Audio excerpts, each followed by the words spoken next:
First of all हमारा जो topic है that topic is anti arrhythmic drugs. But anti arrhythmic drugs को अगर सिलेक्ट करना है, हमें कौन सा ड्रग्स देना है ये जानना है।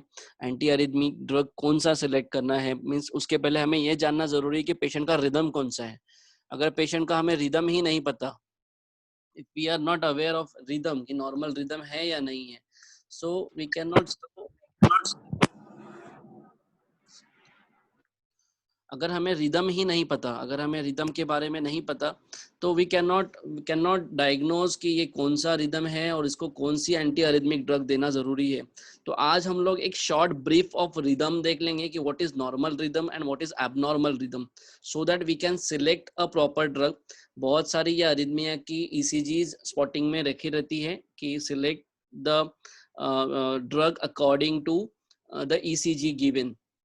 तो will see this is the exactly and ये आपको दिख रहा है, आपके सामने एक ईसीजी है। So this is just a normal ECG है ना। हमें अगर हमें नॉर्मल पता होगा तो ही हम एबनॉर्मल जानेंगे, या फिर इसमें थोड़ी बहुत कुछ एबनॉर्मलिटी है तो हमें वो पता रहनी चाहिए, वो सिग्निफिकेंट है या नहीं है वो हमें पता करना है। तो हम लोग एक वन बाय वन सारे अरिथमियाज देखेंगे जो कॉमनली पूछते हैं। अरिथमिया प्रेजेंट, पेशेंट क्या प्रेजेंट करेगा अरिथमिया का? Patient come with the palpitation, dizziness, chest pain, dyspnoea, fainting, या पेशेंट आपके पास आता है से मुझे पैल्पिटेशंस हो रहा है, डिजीनेस लग रहा है, पेशेंट मे डाई सडनली। तो this is the presentation of arrhythmia. Arrhythmia का प्रेजेंटेशन इस तरीके से रहता है। ये सारे कंप्लेंट्स लेके पेशेंट आ सकते हैं। क्या क्या इटियोलॉजी है, क्यों होता है arrhythmia? There are some physiological and some pathological causes. Pathological में valvular heart disease, IHD, hypertensive heart disease, congenital heart disease, cardiomyopathies, carditis, RV dysplasia, drug related, pericarditis, pulmonary diseases, others. These are all the disease condition जिसमें arrhythmia हो सकता है। Short note या long question भी आ सकता है arrhythmia के ऊपर, तो हमें ये सारी पैथोलॉजी हमें पता होनी चाहिए। अरिथमिया कैसे देखेंगे, पेशेंट का कैसा डायग्नोसिस करेंगे पेशेंट को arrhythmia? First and commonest thing जो हम लोग करते हैं बाय ईसीजी। ईसीजी से हमें पता चल जाता है कि पेशेंट का रिदम कैसा है, एट्रियल रिदम है, वेंट्रिकुलर रिदम है, एट्रियल फ्लटर है, फिब्रिलेशन है, क्या चीज है, we can know it by ECG. Sometime ECG से हमें नहीं पता चलता क्योंकि sometimes rhythm get normal, means दिन में 24 आवर्स में से 2 घंटा ही अगर रिदम में एबनॉर्मलिटी आ रही है तो we can not diagnose it by ECG. तो उसके लिए 24th हॉल्टर मॉनिटर रहता है, एक मॉनिटर रहता है जो गले में पहनना पड़ता है, विद जिसे हमें 24 आवर्स हमें गले में लटका के रखना है, एंड उसके बाद वो ईसीजी रिदम हमें दिखाई देते हैं। ओके, देन इको कर सकते हैं, स्ट्रेस टेस्ट कर सकते हैं, कोरोनरी एंजियोग्राफी कर सकते हैं, इलेक्ट्रोफिजियोलॉजी स्टडी कर सकते हैं। तो हम लोग आज देखेंगे मोस्टली ईसीजी में अरिथमिया कैसे डायग्नोज करना है। कॉमन चीजें देखेंगे जो एग्जाम में पूछते हैं and day to day practice में अपने को हेल्प हो। मैकेनिज्म क्या है? Disorder of the impulse formation. देखो 3 चीजें हो सकती है, एक तो इम्पल्स फॉर्मेशन में प्रॉब्लम होगा, जो इम्पल्स निकलता है उसमें प्रॉब्लम होगा, ये डिसऑर्डर ऑफ इम्पल्स कंडक्शन में प्रॉब्लम, मतलब इम्पल्स तो फॉर्म हो गया बट उसे इम्पल्स को एसए नोड से एवी नोड से बंडल ऑफ हिस में जाने में प्रॉब्लम है, या फिर दोनों का कंबाइंड जिसमें इम्पल्स फॉर्मेशन में और इम्पल्स कंडक्शन में दोनों में प्रॉब्लम। ओके, तो अरिथमिया में 3 चीजें आपको ध्यान रखनी है, मोस्टली दो ही चीजें, एक इम्पल्स फॉर्मेशन और एक इम्पल्स कंडक्शन। इम्पल्स फॉर्मेशन में क्या हो सकता है कि उसकी ऑटोमेटिसिटी जो है वो डिस्टर्ब होती। ऑटोमेटिसिटी मतलब ऐसे नोड जो ऑटोमेटिक होता है, जैसे कि वो खुद सेल्फ ड्रिवन फोर्स है जो ऐसे नोड फायरिंग करता है। नॉर्मल हार्ट रेट 60 to 100, अगर उसकी ऑटोमेटिसिटी कम होगी मतलब ब्रैडिकार्डिया हो गया, ऑटोमेटिसिटी बढ़ गई मतलब ट्रैकिकार्डिया हो गया। तो this is automaticity. Triggered activity मतलब एक्स्ट्रा फायरिंग अगर वो कर रहा है, थोड़ा जल्दी फायरिंग कर रहा है या थोड़ा लेट फायरिंग कर रहा है, तो दिस इज अर्ली और delayed. Disorder of the impulse conduction मतलब जो इम्पल्स लेके जा रहा है, एक तो उसमें ब्लॉकेज आएगा या उसमें फिर से वो करंट घूम के फिर से एट्रियम में वापस आएगा, that is the re entry, either blockage और री एंट्री, ये दोनों का कंबाइन भी हो सकते हैं। तो विल सी कि हमें अगर सपोज अभी हमें कुछ पता नहीं है, हमारे सामने ये रख दिया, तो व्हाट वी विल डायग्नोस, हमें अगर ये रिदम ही नहीं पता तो इसको एडिनोसिन देना है, वेरापेमिल देना है, डिल्टियाजिम देना है या लाइडोकेन देना है, तो वी हैव नो आइडिया कि हमें पता ही नहीं ना रिदम कौन सा है, तो एंटी अरिथमिक ड्रग सीख के फायदा ही नहीं अगर रिदम नहीं पहचान सकते तो। Same with this, we must have to see, we must have to know कि ये वीटी है, एएफ है, फिब्रिलेशन है, इसको शॉक देना है, कार्डियो वर्जन देना है, क्या देना है ये हमें नहीं पता जब तक हमें रिदम नहीं पता। अगर आपको पास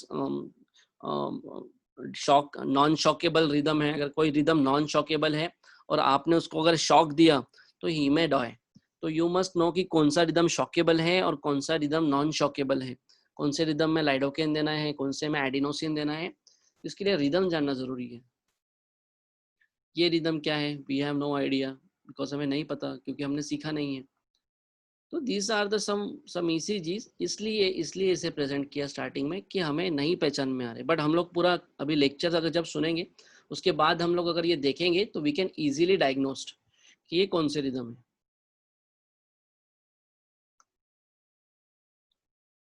these are all the rhythms. तो हम लोग बेसिक से स्टार्ट करते हैं, that is first is sinus tachycardia. देखो साइनस टैकीकार्डिया सारे के सारे जो डिसीज कंडीशन है या फिर जो भी कंडीशन है उसके वर्ड में ही सब मीनिंग होता है, ये इसका जो नाम दिया हुआ है इसमें ही सब मीनिंग दिया हुआ है।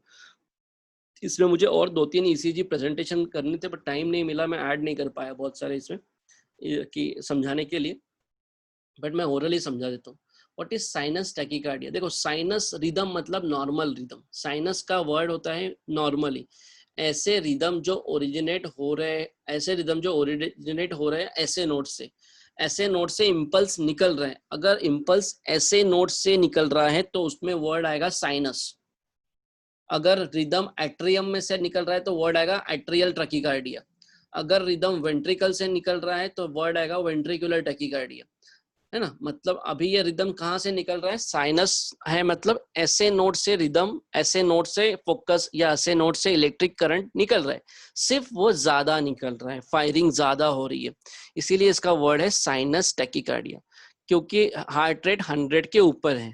कैसा कैलकुलेट करेंगे इसमें हार्ट रेट? हमने देखा था 300, फॉर्मूला है 300 divided by number of R. एक सेकेंड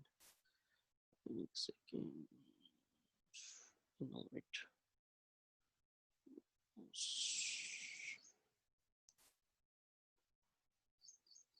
draw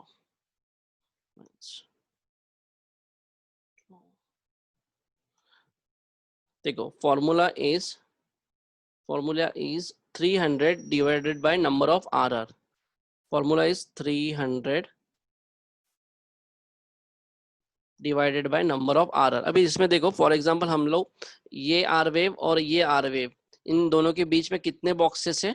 सपोज 2 बॉक्सेस है, ये R वेव और ये R वेव के बीच में 2 लार्ज बॉक्सेस है, तो 300 divided bye 2, so answer is 150। Answer is 150 मतलब पेशेंट का हार्ट रेट कितना है? 150। ओके तो ये इसी हार्ट रेट 150 या 100 के ऊपर है, इसका मतलब ये पेशेंट है साइनस टैकीकार्डिया का। तो साइनस टैकीकार्डिया का क्या है? रेट इज 100 to 160 पर minute. P wave is sinus. देखो ये फिर से एक इंपॉर्टेंट वर्ड है, पी वेव इज साइनस। मतलब पी वेव साइनस कब बोलेंगे? देखो ये चीज बहुत इंपॉर्टेंट है जो मैं आपको बता रहा हूँ। ये इसी देखो ये पी वेव, देखिए हमने पी वेव की नॉर्मल फिजियोलॉजी पढ़ी हुई है। This P wave then QRS complex then T wave. अगर ये पी वेव नॉर्मल है मतलब 2.5 mm के अंदर है, वो बहुत पीक नहीं है, डाउनवर्ड डिफ्लेक्टेड नहीं है, बायफेजिक नहीं है, मतलब नॉर्मल पी वेव है। अगर आपको नॉर्मल पी वेव का जानना है तो पुराना ECG की इसमें जाके देख लेना एक बार। तो this is the normal P wave. P wave normal है मतलब रिदम साइनस है ना, ये याद रखना, है ना। तो पी वेव इज साइनस मतलब नॉर्मल। तो ये आगे में जाके आपको बहुत इंपॉर्टेंट है, सारे जगह पे पी वेव ही आएगा, एट्रियल फ्लटर फिब्रिलेशन में सब में पी वेव ही देखना है। तो पी वेव साइनस है मतलब ये साइनस टैकीकार्डिया है। QRS नॉर्मल है, देखो QRS नॉर्मल है मतलब ये 0.12 सेकेंड के नीचे चाहिए, है ना। ये कैसे कैलकुलेट करना वो मैंने लास्ट लेक्चर में बताया। मैंने QRS कॉम्प्लेक्स ये नैरो चाहिए, बड़ा नहीं चाहिए। QRS is normal, conduction is normal, rhythm regular, या स्लाइटली इरेगुलर हो सकता है। The clinical significance of dysarrhythmia depend upon the underlying cause, it may be normal. Sinus tachycardia बहुत बार नॉर्मल भी रहता है, जो बुखार में आता है, एक्सरसाइज में हो सकता है, फिजियोलॉजिकली हो सकता है अंडरलाइंग, या फिर पेशेंट को इंक्रीज सर्कुलेटिंग कैटेकोलामाइंस बढ़ गए, कंजेस्टिव हार्ट फेलियर होने वाला है, हाइपोक्सिया है, पल्मोनरी एम्बोलिज्म है, इंक्रीज टेम्परेचर है, बुखार में बढ़ता है, दैट आई सेड, स्ट्रेस में हो सकता है, रिस्पॉन्स टू द पेन, अगर कुछ पेनफुल स्टिमुलस है तो उसमें भी टैकीकार्डिया हो सकता है। Treatment include identification of the underlying cause and correction. इसमें एज सच बहुत ज्यादा ट्रीटमेंट की जरूरत नहीं है साइनस टैकीकार्डिया। अगर पेशेंट को फेब्राइल इलनेस है या फिर और कुछ चीज है, स्ट्रेस है, तो उसको कम करो, ये अपने आप ठीक हो जाएगा। This is sinus tachycardia, very easy. Then this is sinus bradycardia. अभी ब्रैडीकार्डिया कैसे कैलकुलेट करेंगे, सेम फॉर्मूला, दो आरआर के बीच में कितने बॉक्सेस है, 1 2 3 4 5 6 7 8, मींस 300 डिवाइडेड बाय 8, तो नियर अबाउट 40-45 हार्ट रेट इसका आएगा। तो दिस इज साइनस ब्रैडीकार्डिया। क्यों होता है साइनस ब्रैडीकार्डिया? हार्ट रेट कितना रहेगा पेशेंट का साइनस ब्रैडीकार्डिया में, 40 to 59, 60 के नीचे। P wave sinus, again P wave sinus, क्यों बोला है पी वेव साइनस? मतलब पी वेव में कोई भी चेंजेस नहीं है, P wave is absolutely normal, QRS is also normal and T wave is also normal. This is the sinus wave, सिर्फ वो कम फ्रीक्वेंसी से फायर कर रहा है, इसीलिए साइनस ब्रैडीकार्डिया बोलेंगे। ओके, क्यूआरएस कितना चाहिए, 0.12 सेकेंड के नीचे, मतलब 4 स्मॉल बॉक्सेस से भी छोटा चाहिए। ओके, क्यूआरएस कितना चाहिए, 4 स्मॉल बॉक्सेस से भी छोटा चाहिए, ये याद रखना, क्योंकि वेंट्रिकुलर रिदम में क्यूआरएस बढ़ता है। हाँ, दूसरी चीज और एक इंपॉर्टेंट चीज, अगर आपको कोई भी एट्रियम में प्रॉब्लम रहेगा, एट्रियम में प्रॉब्लम रहेगा, या एट्रियल फ्लटर है, एट्रियल फिब्रिलेशन है, एट्रियल टैकीकार्डिया है, या सुप्रावेंट्रिकुलर टैकीकार्डिया है, तो प्रॉब्लम किस में आएगा, P wave. Ventricular fibrillation, ventricular tachycardia या वेंट्रिक्यूल का कोई भी नाम आया तो प्रॉब्लम आएगा क्यूआरएस में। ओके, तो ये याद रखना, सुप्रावेंट्रिकुलर में प्रॉब्लम पी वेव, वेंट्रिकुलर में प्रॉब्लम आया तो क्यूआरएस कॉम्प्लेक्स।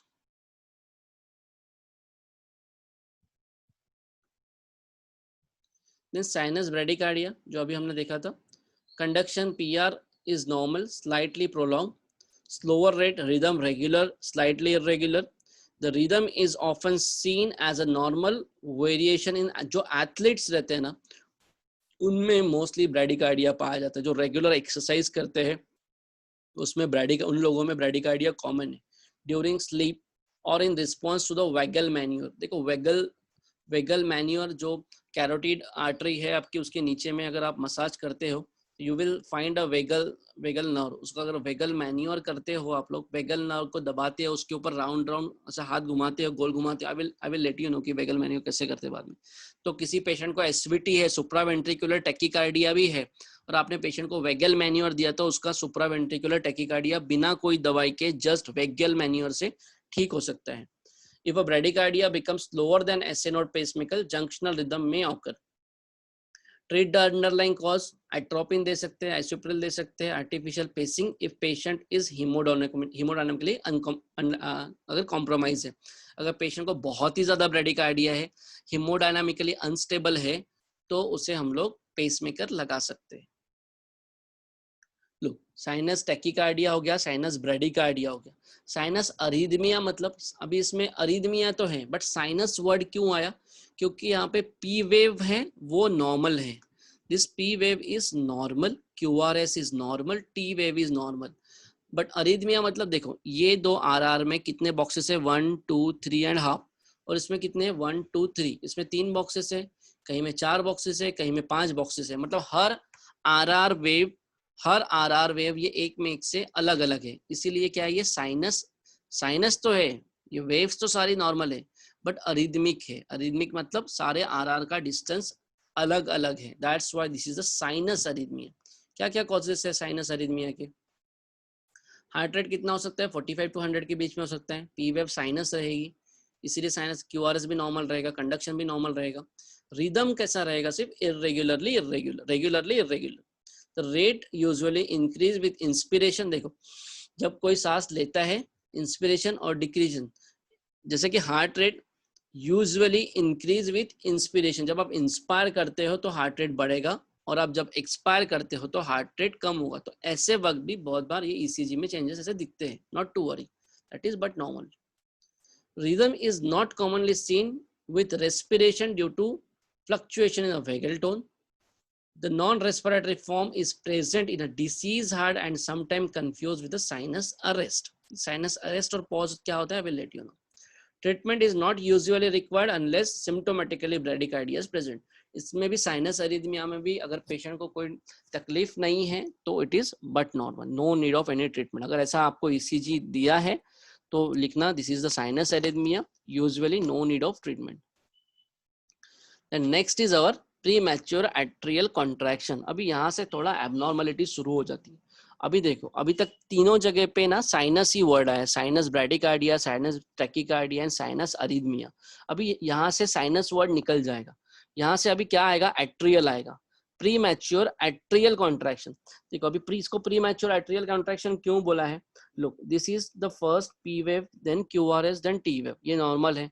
देन ये P wave, QRS, T wave होने के पहले ही, टी वेव फॉर्म होने के पहले ही ये एक बीट आ गई, एट्रियल बीट आ गई, जो ये बीट के साथ मिक्स हो गई. मतलब पी वेव और टी वेव मिक्स हो गए. टी वेव मतलब जो टी वेव होती है, टी वेव मतलब डायलेटेशन होना है हार्ट का.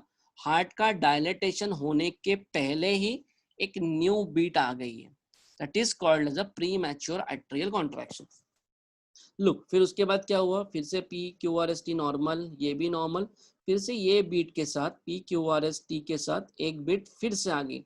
वो क्या है? जो एट्रियल बीट है. अब ये एट्रियल बीट है, ये कैसे पहचाना? अगर वो वेंट्रिकुलर होती तो ये क्यू आर एस जो है, ये क्यू आर एस जो है ये नॉर्मल नहीं रहता. देखो हमने क्या देखा था? क्यू आर एस कितना चाहिए? 0.12 सेकेंड से नीचे चाहिए. 0.12 सेकेंड मतलब 3 स्मॉल बॉक्स. ये कितना है? एक ही स्मॉल बॉक्स में. मतलब क्यूआरएस अगर ये छोटा है तो नॉर्मल है, बड़ा है तो एबनॉर्मल है. तो इसीलिए इसको बोलेंगे हम लोग एट्रियल बीट. एट्रियल बीट कैसे पहचाने? क्योंकि वो क्यूआरएस नॉर्मल है, P wave is only abnormal. P wave जल्दी आ गई. जल्दी आ गई मतलब प्रीमैच्योर. जैसे प्रीमैच्योर लेबर बोलते हैं ना, प्रीमैच्योर डिलीवरी, वैसे प्रीमैच्योर एट्रियल कॉन्ट्रैक्शन. एट्रिया अपने टाइम के पहले ही कॉन्ट्रैक्ट हो गया. That is called as a premature atrial contraction. Very easy. Premature atrial contraction, normal or accelerated, usually have a different morphology than sinus P wave because they originated from the ectopic pacemaker. Conduction normal, however, ectopic beats may have a different PR interval.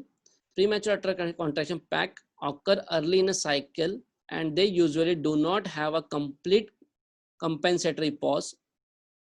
Packs occur normally in a non-diseased heart. However, if they occur frequently, they may lead to more serious atrial dysarrhythmia.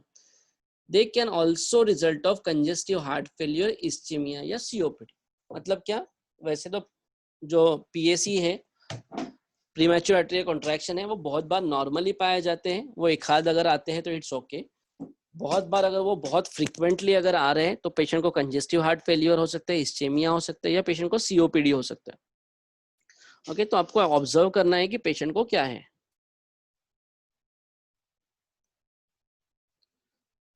फिर second वो था PAC, वो premature atrial contraction. This is sinus pause या sinus arrest. बहुत book में sinus pause और arrest अलग अलग दिया हुआ है और बहुत बुक में साइनस पॉज और अरेस्ट को एक ही चीज बोली हुई है.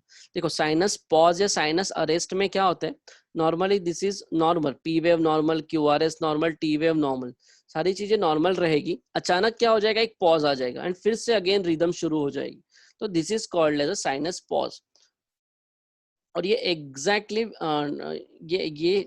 ये दो RR जो है ना, 1 2 3 4, इन दोनों में अगर 4 की गैप है तो इनमें 8 या 12 की गैप रहेगी. This is the sinus pause. इसमें रेट नॉर्मल रहेगा. P wave those that are present are normal, QRS भी नॉर्मल, कंडक्शन भी normal. Rhythm, the basic rhythm is regular. Length of the pause is not a multiple of the sinus interval. This may occur in an individual with healthy hearts and may also occur with increased vagal tone, myocarditis, MI, digitalis toxicity. If the pause is prolonged, escape bit may occur. The treatment of dysrhythmia depend upon the underlying cause. If the cause is due to increased vagal tone and the patient is symptomatic, atropine may be indicated. अगर वो बहुत ही बहुत pause है या बहुत लंबा arrest है तो एट्रोपिन दे सकते हैं, अदरवाइज छोटा पॉज है, छोटा अरेस्ट है तो उसको कुछ करने की जरूरत नहीं। देन पैरोक्सिस्मल एट्रियल टैकीकार्डिया, ठीक है। पहला क्या था, जो पीएसी था हमारा, दैट इज इसके पहले हमने जो लिया, this is the PAC, premature atrial contraction. इसमें एक ही कॉन्ट्रैक्शन आ रहा था, नॉर्मल रिदम थी, जिसमें नॉर्मल रिदम थी एंड एक contraction, premature atrial contraction normal थी और एक बीट जल्दी आ रही थी। अभी जो हमें देखना है वो एट्रियल टैकीकार्डिया है। अब वो कैसा देखेंगे, पैरोक्सिस्मल एट्रियल टैकीकार्डिया। अभी कैसा देखेंगे, देखो अभी ये सामने का पार्ट और ये ईसीजी के पीछे का पार्ट, देखो जो पीछे का पार्ट है ये नॉर्मल है, this is P wave, then QRS, then T wave, this is a normal P wave, QRS and then T wave. अभी ये आगे का पार्ट, पैरोक्सिस्मल मतलब बीच बीच में, एट्रियल मतलब एट्रिया से होने वाली फायरिंग, टैकीकार्डिया मतलब मोर देन 100, आधा ईसीजी नॉर्मल रहेगा, बीच में एक्सेस फायरिंग हो जाएगी। अभी ये अगर हार्ट रेट देखते हैं हम लोग, तो दिस इज, ये हार्ट रेट नियर अबाउट 100 या फिर 98 वगैरह होगा इधर पीछे के पार्ट वाला। बट अगर हम लोग ये देखते हैं तो ये यहाँ पे नियर अबाउट है, एक 2 लार्ज बॉक्स पकड़ते हैं, 2 लार्ज बॉक्स या फिर उससे थोड़ा कम, 1.5 लार्ज बॉक्स, तो we can go with 2 large box. तो इनमें अगर हार्ट रेट देखते हैं दैट इज 150 आएगा पेशेंट का, 300 डिवाइड बाय 2 स्मॉल बॉक्सेस या 1.5 कर सकते हो। तो बट इसमें जानना कैसे है कि ये एट्रियल क्यों है, साइनस क्यों, पैरोक्सिस्मल साइनस टैकीकार्डिया क्यों नहीं लिखा, पैरोक्सिस्मल एट्रियल क्यों लिखा। तो देखो दोनों का डिफरेंस क्या है, ये देखो ये पी वेव है, ये क्यूआरएस और ये टी वेव, इस वाले इसमें। अब इसमें देखो, इसमें आपको दिखेगा, सपोज ये जो ईसीजी है इसमें एक्सेस फायरिंग हो रही है, ठीक है, this is one firing, then T wave, then QRS, then T wave, then QRS, then T wave। इसमें P wave है ही नहीं या फिर P wave दिखता ही नहीं है, जैसे QRS T, QRS T, then QRS T, then QRS T, और बाद में PQRS T शुरू हो गया। यहाँ पे सिर्फ QRS और T है। अगर वो साइनस से फायरिंग करता, अगर वो फायरिंग SA नोट से होती तो वो पी वेव बराबर बनती है। अगर पी वेव बराबर नहीं बन रही है, पी वेव नहीं दिख रही है, मतलब फायरिंग एट्रियम से हो रही है, ऐसे नोड से नहीं हो रही है। ओके, तो this is the paroxysmal atrial tachycardia. इसको क्या हुआ, ओके। बहुत बार पी वेव नहीं दिखती, बहुत बार पी वेव दिखती है, मॉर्फोलॉजी उसकी पी वेव की चेंज हो सकती है। ओके, अगर पी वेव की मॉर्फोलॉजी चेंज हुई तो उसको वर्ड लिखना एट्रियल, पैरोक्सिस्मल एट्रियल टैकीकार्डिया। कितना हो सकता है हार्ट रेट, 160 टू 250 में conduct to the ventricle 1:1, 2:1, 3:1, 4:1 into the presence of block। P morphology usually varies from the sinus। देखो ये वर्ड इंपॉर्टेंट है, word morphology usually varies from the sinus. P wave की morphology यहाँ पे change हो जाएगी अगर वो एट्रियम है तो। क्यूआरएस नॉर्मल रहेगा क्योंकि वेंट्रिकल में कुछ प्रॉब्लम नहीं है, प्रॉब्लम सिर्फ एट्रियम में है।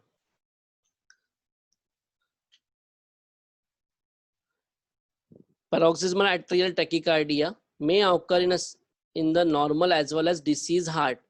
Common complication of WPW syndrome. It is called 2:30. It is called as the Wolff-Parkinson-White syndrome. Okay, this is called as the Wolff-Parkinson-White syndrome. This rhythm is often transient, doesn't require treatment. However, it can be terminated with a vagal maneuver दे सकते, digoxin, antiarrhythmic, cardio version में भी use. अभी ये anti arrhythmic कौन सा select करना है ये हम लोग कल के या परसों के चैप्टर में देखेंगे, बट हमें डायग्नोज तो भी करते आना चाहिए कि पेशेंट को पीएटी है करके। तो भी इजीली समझ में आ गया आपको, ऐसा रहेगा paroxysmal atrial tachycardia. Normal rhythm के आगे में एक एट्रियल रिदम जो कि बहुत फास्ट फायरिंग करेगी। अभी एट्रियल फिब्रिलेशन, ये बहुत इंपॉर्टेंट है। देखो एट्रियल फिब्रिलेशन में एकदम इजी करके आपको बताता हूँ। एट्रियल फिब्रिलेशन में क्या रहेगा, ये जो आरआर वेव है ना, ये हर आरआर वेव एक में से अलग अलग रहेगी। ये आरआर वेव एक में से बिल्कुल अलग अलग है, कोई भी आरआर वेव सेम बॉक्सेस में नहीं है। इसमें 4 का डिफरेंस है, इसमें 3 का है, इसमें 2 का है, इसमें 3 का है, इसमें फिर से 1.5 का है। तो RR is completely variant and normally जो बेस लाइन है पी वेव है, पी वेव फिब्रिलेशन में दिखती ही नहीं है ना। This is the P wave. P wave आपको दिख रहा है क्या कहीं इसमें?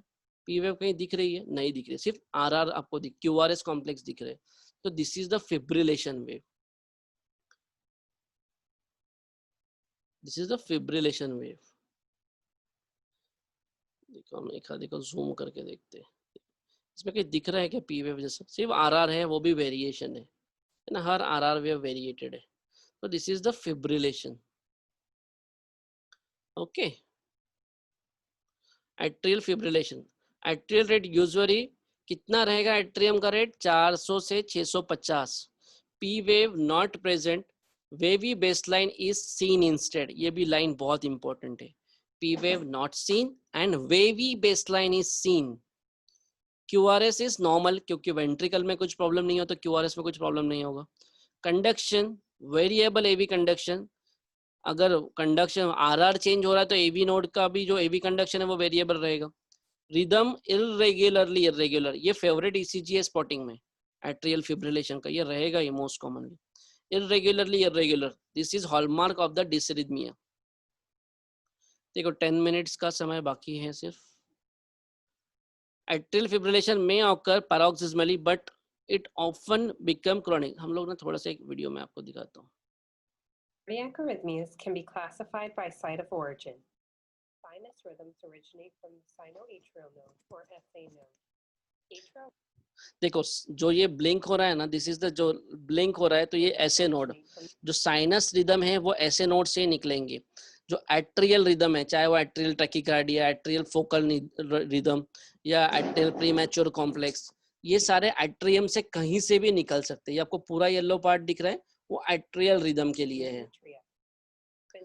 ये वेंट्रिकुलर रिदम मतलब ये कहाँ से ओरिजिनेट होंगे? ये वेंट्रिकल से ओरिजिनेट होंगे।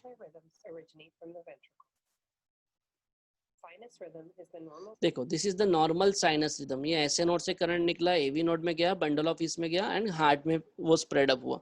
तो this is the normal sinus rhythm, current निकल रहा है, प्रॉपर्ली जा रहा है। अगर वो कम हो गए तो ब्रेडी, ज्यादा हो गए तो टैकी।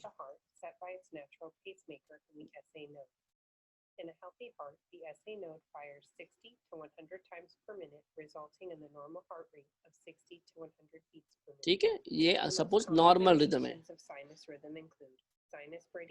इसमें एक तो साइनस ब्रैडिकार्डिया हो सकता है या साइनस टैकीकार्डिया हो सकता है। This is sinus tachycardia.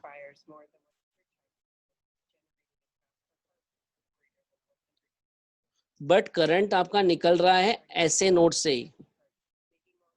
This is normal, this is brady and this is tacky.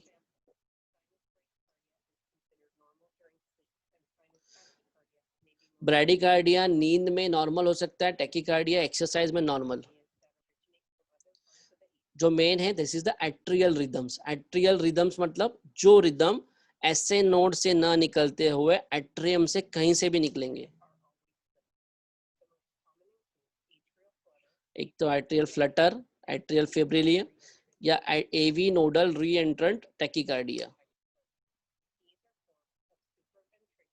इन तीनों को ही मिला के बोलते हैं सुप्रावेंट्रिकुलर टैकीकार्डिया। ओके, चाहे एट्रियल फ्लटर हो सकता है, फिब्रिलेशन हो सकता है, या फिर साइन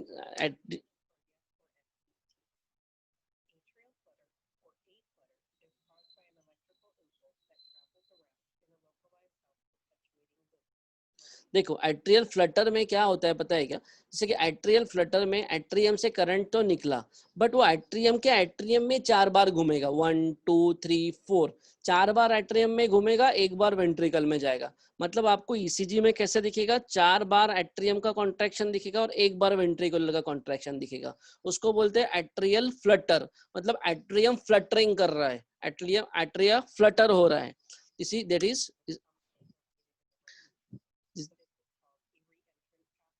इसी को बोलते हैं री एंट्रेंट पाथवे, मतलब एट्रियम में से करंट 4 बार जाके फिर से वापस आ रहा है, री एंट्री हो रहा है, जाके ऊपर के ऊपर से एवी नोड से वापस आ रहा है, एवी नोड उसको नीचे नहीं लेके जा रहा है। तो दैट इज व्हाई ईसीजी कैसा दिखेगा, आई विल सी यू।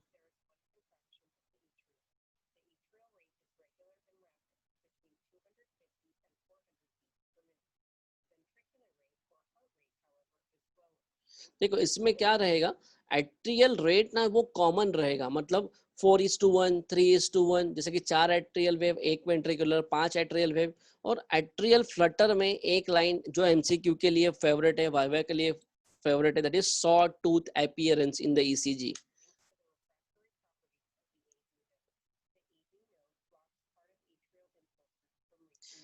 ये एवी नोड ब्लॉक कर देता है, करंट को नीचे नहीं जाने देता है।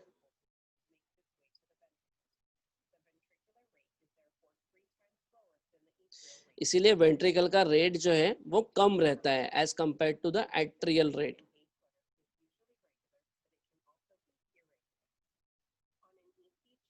ईसीजी में कैसा दिखेगा, this is the typical saw tooth pattern. देखो इसको क्या बोलेंगे, इसको पी वेव नहीं बोलते, what it is suppose to be called as F wave. F wave मतलब फ्लटर वेव। बहुत बार एफ वेव अगर फिब्रिलेशन है तो उसको फिब्रिलेटिव वेव बोलते हैं। F wave is flutter wave. और सॉ टूथ है, जो आरी रहती ना लकड़ा काटने की, that is typically this is the saw tooth appearance. ये क्लासिकल ईसीजी है ऑफ द एट्रियल फ्लटर।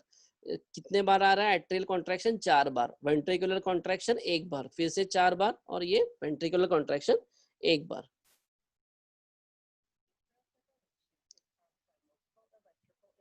देखो अभी फ्लटर और फिब्रिलेशन में क्या फर्क है। ये फ्लटर वेव, जो फ्लटर वेव थी उसमें एट्रियम से एक ही आके घूम रहा था। फिब्रिलेशन में क्या हो रहा है, एट्रियम के हर जगह से करंट निकलेगा। मीन्स एट्रियम में 10 जगह है तो 10 जगह से अपना अलग अलग करंट निकलेगा। पूरा कैओटिक रहेगा ये पूरा का पूरा unsynchronise contraction of the atrium है। This is unsynchronised. इसमें क्या होता है कि ये एट्रियम के ऊपर डिपेंड नहीं है अभी। वेंट्रिकल वेंट्रिकल अपना अलग से कॉन्ट्रैक्ट होगा, एट्रियम अपने अलग से कॉन्ट्रैक्ट होंगे।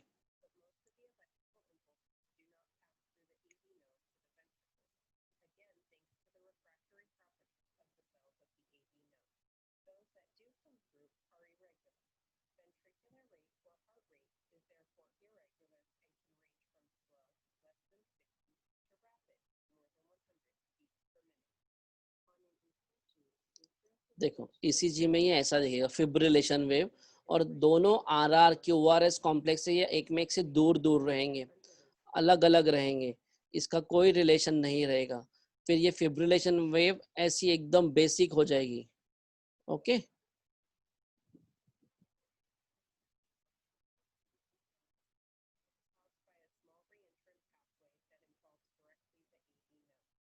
देखो एवी नोडल रीएंट्रेंट में सेम वैसे ही है, फ्लटर जैसा ही है, बट इसमें ना एट्रियम एक बार यहाँ पे जो एवी नोड के पास से ही करंट जनरेट होगा। इसमें करंट कहाँ जनरेट होगा, एवी नोड से। एवी नोडल रीएंट्रेंट टैकीकार्डिया में क्या होगा, एवी नोड के पास से करंट जनरेट होगा, वो आएगा एवी नोड में जाएगा, and again it comes to the AV node.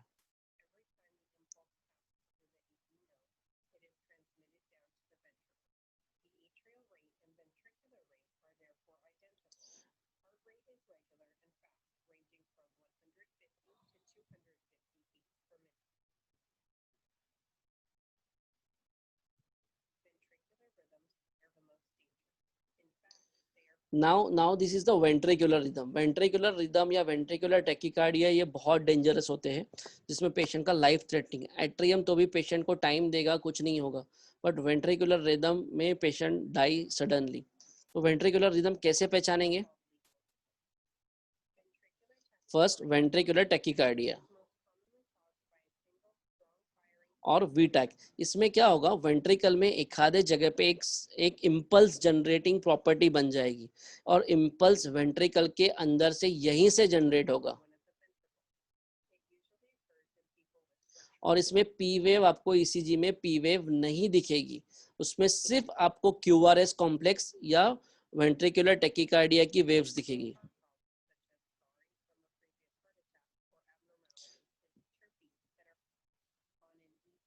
ECG में कैसा दिखेगा, वीटैक इस तरीके से, दिस इज द वीटैक। ठीक है, this is the V tach ventricular tachycardia. इसमें पी वेव नहीं दिखेगा तुम्हें बाकी और कोई वेव, सिर्फ वेंट्रिकुलर वेव, मतलब सिर्फ ये क्यूआरएस दिखेगा, ये है क्यूआरएस। और ये वाइड हो गया है। तो आप अगर कहीं पे भी QRS दिखता है wide, that is called as a tachycardia, that is a ventricular tachycardia. ठीक है, 1 मिनट ही बाकी है सिर्फ। तो इतना ये समझा क्या आज का? कोई डाउट? फिब्रिलेशन और फ्लटर वेव्स हम लोग कल देखेंगे या